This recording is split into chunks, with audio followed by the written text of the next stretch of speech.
بسم اللہ الرحمن الرحیم۔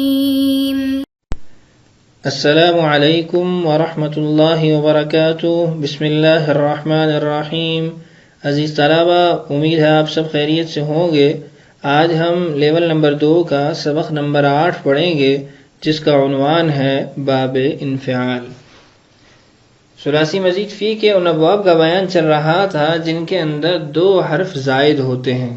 اس سے قبل اس سلسلے کے 3 باب ہم پڑھ چکے ہیں۔ آج ہمارا اس سلسلے کا 4تھا باب ہے، جس کا نام ہے باب انفعال۔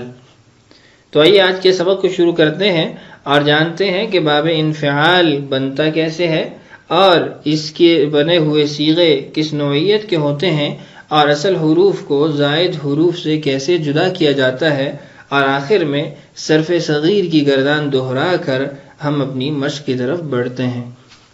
تو آئیے مثالوں سے بات کو شروع کرتے ہیں۔ آپ اپنی سکرین پہ چند قرآنی آیات کی ٹکڑے دیکھ رہے ہیں۔ سب سے پہلے اذا السماء انفطرت، دوسرے نمبر پہ انقلبتم علی اعقابکم، تیسرے نمبر پہ وَإِذَا النُّجُومُ انْكَدَرَتْ، اور چوتھے نمبر پہ انقلبوا فَكِهِينَ۔ سب سے پہلے ان جملوں کے اندر ان الفاظ کی تعیین کرتے ہیں جو ہمارا عنوان ہے۔ پہلے جملے کے اندر انفطرت، دوسرے جملے کے اندر انقلبتم، اور تیسرے جملے کے اندر انکدرت، اور چوتھے جملے کے اندر انقلبوا۔ الفاظ کی تعیین کر دی گئی ہے۔ اب ہر لفظ کے اندر غور کرتے ہیں۔ سب سے پہلا لفظ انفطرت، اس کے اندر استعمال ہونے والے مصدری حروف وہ 5 ہیں: حمزہ، نون، فا، طا، را۔ اسی طریقے سے انقلبتم، اصل مصدری حروف حمزہ، نون، قاف، لام، با۔ تیسرا جملہ وَإِذَا النُّجُومُ انْكَدَرَتْ، انکدرت کے اندر اصل حروف حمزہ، نون، کاف، دال، را۔ اور آخری جملہ انقلبوا فَكِهِينَ، اصل مصدری حروف حمزہ، نون، قاف، لام، با۔ تو ان تمام الفاظ کے اندر آپ نے دیکھا کہ ہر لفظ، ہر فعل وہ 5 مصدری حروف پر مشتمل ہے۔ تو آج کے سبق کے اندر ہم یہ جانیں گے کہ جب 5 حروف اس وزن کے مطابق آ جائیں جو ہم مثالوں کے اندر دیکھ رہے ہیں، تو اس کو کیا نام دیا جاتا ہے اور اس باب کو کس نام سے موسوم کیا جاتا ہے۔ آئیے اس کو جانتے ہیں اور اس کے ساتھ ساتھ یہ بھی پڑھتے ہیں کہ اس باب کو بنانے کا طریقہ کیا ہے۔ باب انفعال، یعنی اس وزن پہ آنے والے 5 حرف کو باب انفعال کہا جاتا ہے۔ باب انفعال بنتا کیسے ہے؟ ثلاثی مجرد کے فا کلمہ سے پہلے حمزہ اور نون ساکن کا اضافہ کر کے اسے انفعال کے ہم وزن کر دیں، یعنی 2 حرف جو آپ نے زائد ثلاثی مجرد کے اندر داخل کرنے ہیں وہ فا کلمہ سے پہلے ہوں گے، اور وہ 2 حرف کون سے ہیں؟ حمزہ اور نون۔ اور پھر اس کے بعد اس کی حرکات کو انفعال کے وزن کے مطابق لائیں گے، جیسے فطرہ پھاڑنا، انفطرہ پھٹنا۔ فطرہ کی ابتدا کے اندر، شروع کے اندر ہم نے حمزہ اور نون لگایا تو یہ ثلاثی مجرد سے ثلاثی مزید میں منتقل ہو گیا اور باب فطرہ سے نکل کے انفطرہ کے اندر داخل ہو گیا۔ آئیے اب یہ جانتے ہیں کہ اصل حروف کو زائد حروف سے جدا کیسے کیا جاتا ہے۔ الانفطار، الانفعال، ہم نے الانفطار کے اندر اصل حروف تلاش کرنے ہیں۔ تو اصل حروف تلاش کرنے کے لیے ہم نے اس کا وزن الانفعال کو بھی سامنے لکھا، پھر اس کے بعد ان میں سے ہر ایک کو ہم نے جدا جدا لکھا، ان کے حروف کو علیحدہ علیحدہ کر دیا۔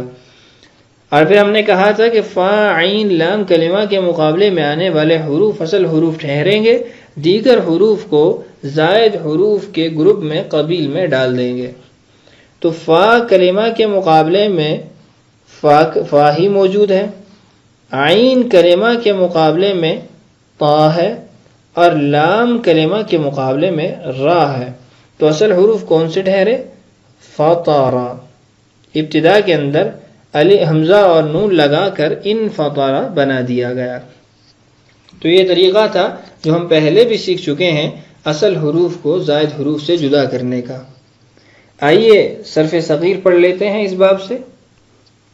صرف صغیر اسباب انفعال: انفطر ينفطر انفطارا فهو منفطر، وانفطر به ينفطر به انفطارا فذاك منفطر به، من فطر من فطر به، لم ينفطر لم ينفطر به، لا ينفطر لا ينفطر به، لن ينفطر لن ينفطر به، لا ينفطرن لا ينفطرن به، لا ينفطرن لا ينفطرن به۔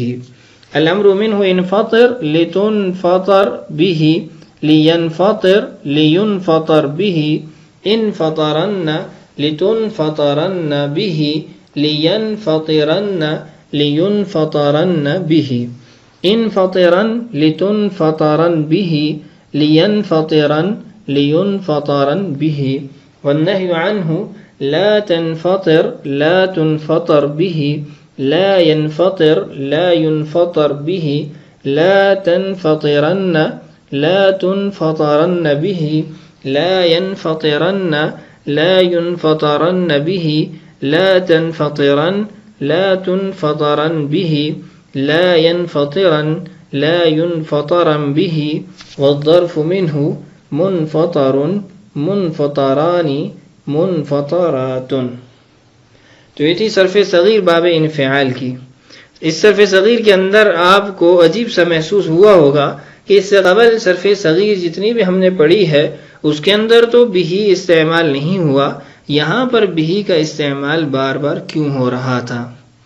تو اس کا جواب یہ ہے کہ آپ اگر غور کریں تو اس صرف صغیر کے اندر بھی کا لفظ ہر اس صیغے کے ساتھ استعمال ہوا ہے جو مجہول کا صیغہ ہے، معروف کے کسی صیغے کے ساتھ بھی استعمال نہیں ہوا۔ اب سوال یہ پیدا ہوتا ہے کہ مجہول کے صیغوں کے ساتھ بھی کیوں استعمال ہوا ہے؟ اس کا جواب یہ ہے کہ ہم نے مجہول کے باب میں یہ بات پڑھی تھی کہ مجہول ہمیشہ فعل متعدی سے بنتا ہے، فعل لازم سے نہیں بنتا۔ جب فعل لازم سے بنے گا تو اس کے ساتھ کوئی نہ کوئی صلہ ضرور استعمال ہوگا۔ تو یہاں جب ہم نے انفطر جو فعل لازم ہے اس سے مجہول بنایا تو فعل لازم کبھی بھی متعدی بدون صلہ یعنی صلہ کے بغیر کسی زائد حرف کے ملے بغیر مفعول کی طرف منتقل نہیں ہوتا، اس کی طرف نہیں بڑھتا، تو وہ مفعول جس صلے کے ساتھ استعمال ہوتا ہے وہ یہاں پر بھی ذکر کیا گیا ہے، یعنی جہاں جہاں مجہول کا صیغہ ہے وہیں پر بھی استعمال ہوا ہے، یہ بتانے کے لیے کہ یہ فعل لازم سے آپ نے مجہول بنایا ہے۔ تو امید ہے آج کا سبق آپ اچھے طریقے سے سمجھ چکے ہوں گے۔ آئیے اپنی مشق کی طرف بڑھتے ہیں اور چند مصادر کو یاد بھی کرتے ہیں اور ان سے مشق بھی کرتے ہیں۔ باب انفعال کے تحت آنے والے چند مشہور مصادر مندرجہ ذیل ہیں، آپ ان کی گردانوں صرف کبیر صغیر کی تحریری اور زبانی مشق فرمائیں۔ مصادر معانی: الانقلاب بدلنا، الانکشاف ظاہر ہونا، الانشراح کھلنا، الانصراف پھرنا منحرف ہونا، الانہدام منہدم ہونا گرنا، الانفطام بچے کا دودھ چھوڑنا، الانکسار ٹوٹنا، الانفصال جدا ہونا، الانفراد یکتا ہونا، الانطباخ پکنا، الانزعاج گھبرا جانا، الانشعاب بکھرنا شاخ شاخ ہونا۔ تو یہ چند مصادر تھے جو آپ سے ذکر کیے گئے ہیں، ان مصادر کو اچھے طریقے سے یاد کر لیجئے اور اس کے ساتھ ساتھ صرف کبیر اور صرف صغیر ہر مصدر سے تحریری طور پر بھی اور زبانی طور پر بھی مشق کیجئے۔ اللہ تعالیٰ سے دعا ہے اللہ تعالیٰ ہمارے لیے اس فن کو سیکھنا اور سکھانا آسان کرے۔ اللہ تعالی ہم سب کا حامی و ناصر ہو۔ آج کے لیے اتنا ہی کافی ہے، اجازت دیجیے۔ السلام علیکم ورحمۃ اللہ وبرکاتہ۔